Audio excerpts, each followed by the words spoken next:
Ma cinquième et dernière règle est, ne vous contentez pas de prendre.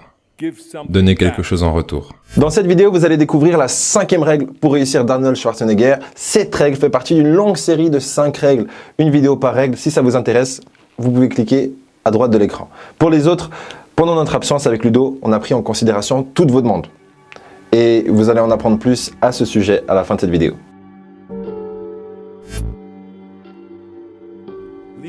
Laissez votre trace dans ce monde.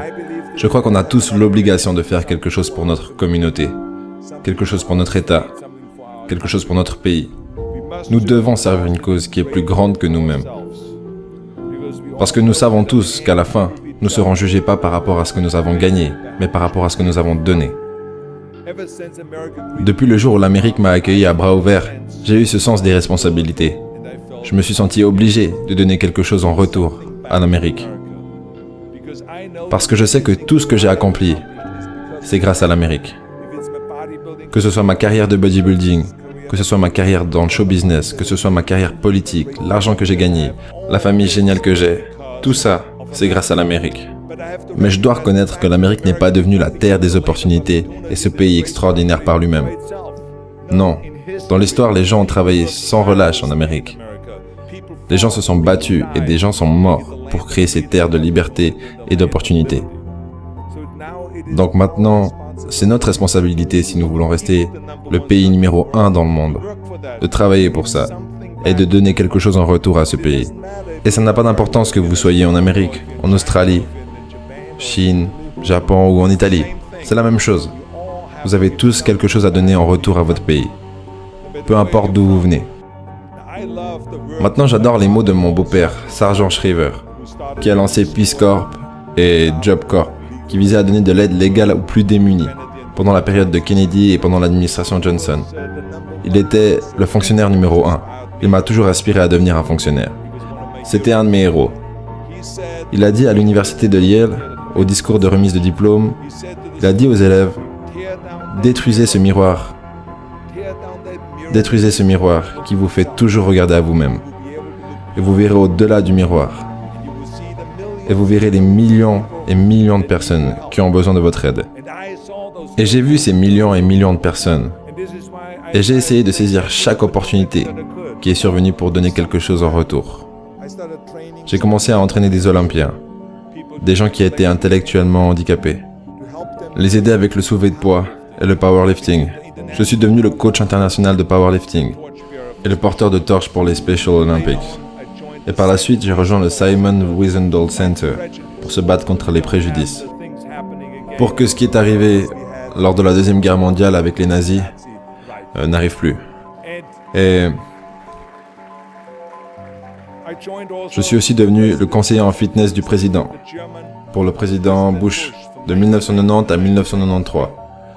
J'étais la personne en charge pour promouvoir la santé et le fitness, à travers les 50 États, à travers tous les États.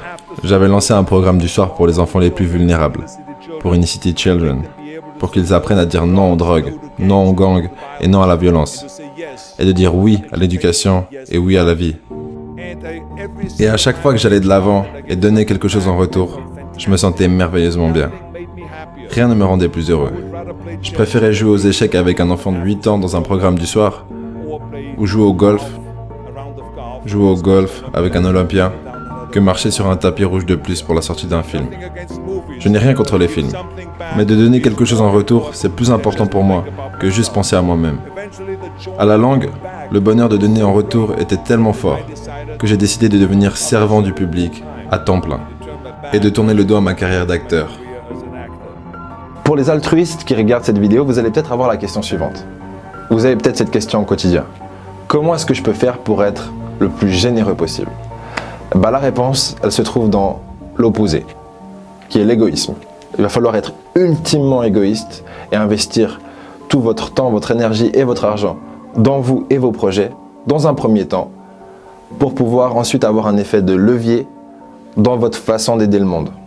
C'est ce qu'a fait Arnold et c'est ce que font les plus grands dans ce monde. Du coup, pour être le plus généreux qui soit, il faut commencer par être le plus égoïste qui soit. Et quand vous allez être égoïste, bien sûr, c'est pas pour vous offrir plein de cadeaux, etc. C'est juste pour vous offrir du temps et des ressources pour améliorer vos compétences. Et par vos compétences, je parle de vos points forts. Après avoir fini de promouvoir le film Terminator 3, je me suis lancé dans la course pour devenir gouverneur de Californie. Et même si mes amis m'ont conseillé de ne pas le faire, ils me disaient « Mais est-ce que tu es fou, Arnold? Ne comprends-tu pas que tu vas perdre ce salaire de 20 à 30 millions de dollars et ils te paieront que 178 000 dollars par année en tant que gouverneur ?» Mais ça m'était égal, parce que je savais que tout l'argent que j'avais fait, c'était grâce à l'Amérique. Et il était temps de donner quelque chose en retour. Donc je suis devenu gouverneur, et je n'ai même pas pris les 178 000 dollars, et je les ai redonnés aux payeurs de taxes, parce que c'était de la petite monnaie, et c'était la dernière chose dont j'avais besoin. Et je peux vous dire que ces 7 années ont été les plus excitantes et les plus gratifiantes de toute ma vie. Je travaillais toute la journée pour résoudre des problèmes et servir les gens. C'était simplement paradisiaque. Ça a été le meilleur job que j'ai eu. Mais ce nouveau job allait éventuellement devoir arriver à sa fin. Et après 2 tours, c'est arrivé à sa fin. Mais quand cette fin est arrivée, la chose qui n'était pas finie était mon désir de devenir un servant public et de servir les gens. Et c'est pour ça que j'ai continué à travailler pour les Special Olympics. C'est pour ça que j'ai continué à me battre avec mon équipe de fitness et à voyager dans le monde pour promouvoir la santé et le fitness. Et c'est pour ça que j'ai continué à soutenir les programmes après l'école.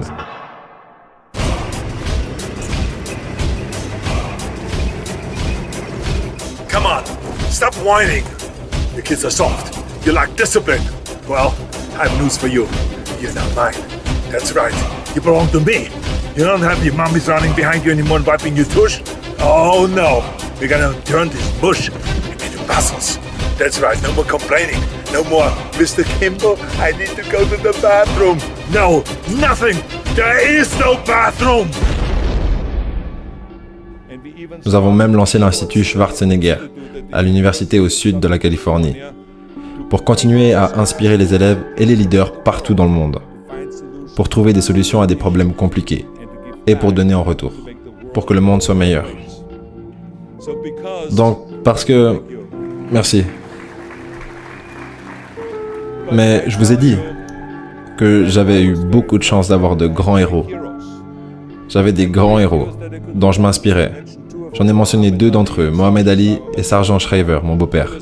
Mais il y a eu d'autres grands héros comme Gorbatchev, Reagan, Mandela, des grands leaders comme Mère Teresa, le chancelier Kohl et Churchill, et la liste n'a pas de fin. Je veux dire, ces gens ont eu un tel impact dans le monde. À eux seuls, ils ont changé le monde. Je veux dire, si vous pensez juste à Gorbatchev, je veux dire, cet homme, à chaque fois que je le rencontre, je suis en admiration. Il a grandi dans le communisme et il est monté depuis les bas-fonds direct au sommet. Il est devenu président de l'Union soviétique, ces personnes qui font partie des gens les plus forts au monde. Et il était le leader du Parti communiste. Et quand il était en première position, il a réalisé que le système était foutu. Maintenant, que faites-vous quand vous êtes le leader au sommet du Parti communiste et que vous réalisez que le système, le communisme, ne fonctionne pas? Vous savez ce qu'il a fait? Il a démantelé le communisme. Pensez au courage qu'il faut avoir, les couilles qu'il faut avoir pour faire ça. Pensez à Gorbatchev, qui a complètement transformé son pays avec Glasnost pour offrir la liberté à leur peuple pour la première fois. Et ensuite, Perestroïka, une économie réformatrice de la Russie. Il n'a pas attendu le prochain président. Il ne s'est pas plaint. Il a simplement dit « Si ce n'est pas moi, ça sera qui? Et si c'est pas maintenant, ça sera quand ?»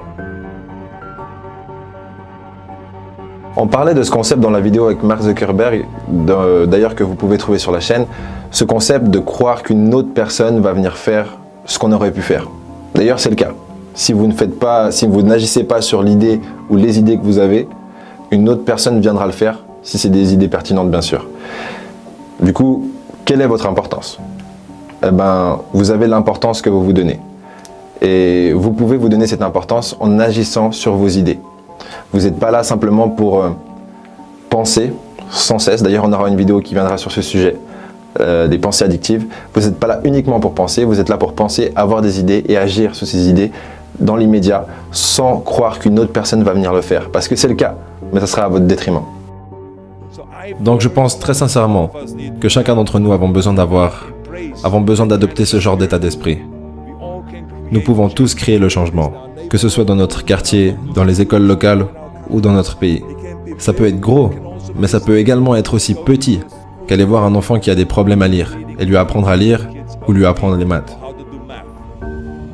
Il ne s'agit pas que de travailler sur le « je ». Nous devrions également travailler sur le « nous ».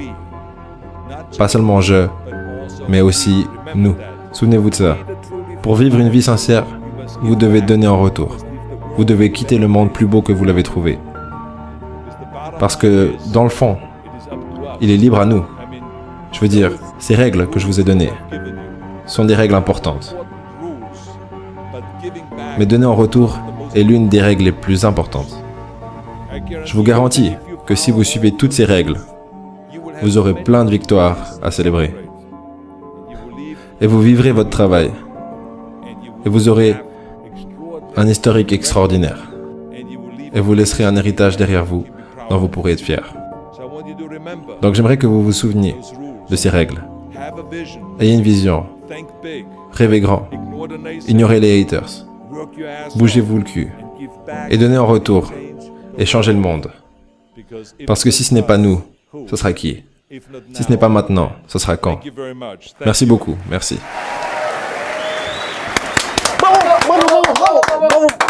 Voilà, c'était 5 règles pour réussir d'Arnold Schwarzenegger. Je sais pas pourquoi je crie comme ça, mais voilà. C'était 5 règles, 5 épisodes, c'était chaud, c'est fini. On espère que ça vous a apporté un maximum de valeur. Si c'est le cas, lâchez des pouces en l'air et un petit commentaire. Et pour ceux qui aiment apprendre mais qui n'ont pas le temps de lire, je vous donne rendez-vous sur audible.fr/Sony où vous trouverez une recommandation de mes livres audio préférés. Et maintenant, pour finir cette vidéo en beauté, comme à chaque fois, vous allez découvrir l'extrait de notre prochain épisode. Et dans cet extrait, vous allez découvrir, mesdames, qu'on a écouté vos demandes. Le problème, c'est que vous êtes dans votre tête, vous pensez. C'est le problème universel. Et tout ça commence avec le fait de savoir quoi faire et ensuite, vous hésitez et vous vous demandez si vous êtes motivé ou pas de le faire.